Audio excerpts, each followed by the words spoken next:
Bonjour et bienvenue sur les vitamines du royaume pour cette capsule d'à peu près 5 minutes.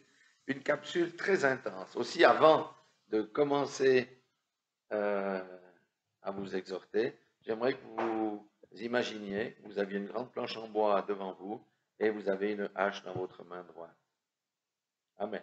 Allons dans Matthieu 18 à partir du verset 8. Vous savez que moi j'aime beaucoup Jésus parce que Jésus est un homme pragmatique et il parlait des choses très graphiques, très visuelles pour que l'on comprenne bien. Il dit, si ta main ou ton pied sont pour toi une occasion de chute, coupe-les et jette-les loin de toi. Pouvez-vous imaginer? Maintenant, vous prenez votre hache dans votre main droite et vous posez votre bras gauche sur la planche et vous coupez votre main pour la jeter au loin. Si le Seigneur dit ça, c'est qu'il y a une bonne raison. Il dit quoi ici? La suite. Mieux vaut pour toi entrer dans la vie boiteux ou manchot que d'avoir les deux pieds ou deux mains et d'être jeté dans le feu éternel. Ensuite, il rajoute, si ton œil est pour toi une occasion de chute, arrache-le, jette-le loin de toi. Vaut mieux pour toi entrer dans la vie n'ayant qu'un œil que d'avoir deux yeux et d'être jeté dans le feu de la géhenne.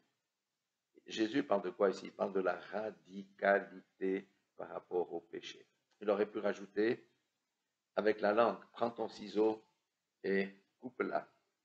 Jésus nous parle ici de la radicalité vis-à-vis du péché. Quelqu'un qui lui appartient doit être radical vis-à-vis du péché, pas d'autre chose. On ne caresse pas le péché dans le sens du poil. Vous savez, parce que le péché finira par vous mordre et vous serez détruits.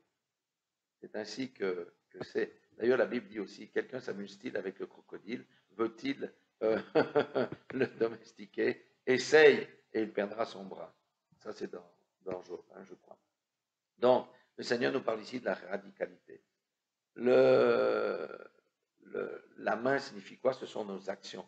Si nous avons des actions répétées qui sont mauvaises, vaut mieux couper. Couper, ça veut dire quoi? Repens-toi, crucifie ta chair, tourne le dos à cette action-là. C'est ça que ça veut dire. L'œil, ça représente quoi? C'est ce que nous regardons. Est-ce que tout ce que nous regardons est honorable si nous comparons à Dieu? Est-ce que Jésus regarderait des choses que nous regardons avec nos yeux? Si quelqu'un regarde des choses qu'il ne doit pas regarder, vous savez, je fais allusion, vous allez, c'est la pornographie. Il n'y a pas que la pornographie, c'est convoiter les femmes, convoiter les hommes. L'été vient, il y aura des jupes courtes, il y aura toutes sortes de choses. Eh bien, il faut arracher son œil. Prends un tire-bouchon, arrache ton œil, jette-le au loin. Ça veut dire quoi? Crucifie ta chair. Crucifie ta chair. Le pied symbolise quoi? Symbolise l'endroit où on va. Est-ce qu'on est sur le chemin étroit ou sur le chemin qui mène à la perdition, à la destruction? Beaucoup de Bibles parlent de destruction, ce qui est bien plus juste que simplement perdition. Coupe ton pied. Ça veut dire repens-toi. Reviens sur le chemin étroit. Change tes voies, réforme tes voies et marche en conformité de parole.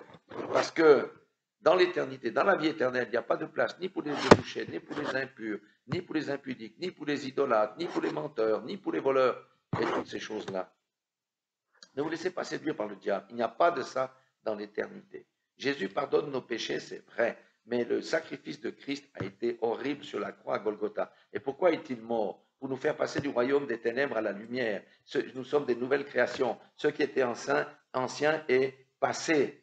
C'est pourquoi il dit, prends ta croix et chaque jour et suis-moi. C'est la crucifixion de la chair. Quelqu'un ne peut pas entrer dans la vie éternelle en simplement acceptant Jésus-Christ comme sauveur, mais pas comme son Seigneur. Quelqu'un ne peut pas entrer dans la vie éternelle s'il n'accepte pas de crucifier sa chair. Voilà la radicalité que le Seigneur nous prêche aujourd'hui ici. J'aimerais exhorter quelqu'un, et je m'exhorte moi-même aussi, parce qu'après avoir après avoir combattu le bon combat, je ne veux pas être disqualifié, je dois courir jusqu'au bout, comme disait Paul. Soyons radicaux vis-à-vis du péché, examinons-nous, réformons nos voies. Ne laissons pas le péché gagner sur nous, parce qu'il va nous tirer en bas. Voilà ce que je voulais dire. Vous exhortez ce matin, je m'exhorte moi-même aussi. Soyez tous bénis dans le nom puissant de Jésus-Christ et rappelez-vous, soyons radicaux vis-à-vis du péché. Ne laissons pas la moindre racine entrer dans notre cœur. Soyez tous bénis et fortifiés dans le nom de Jésus.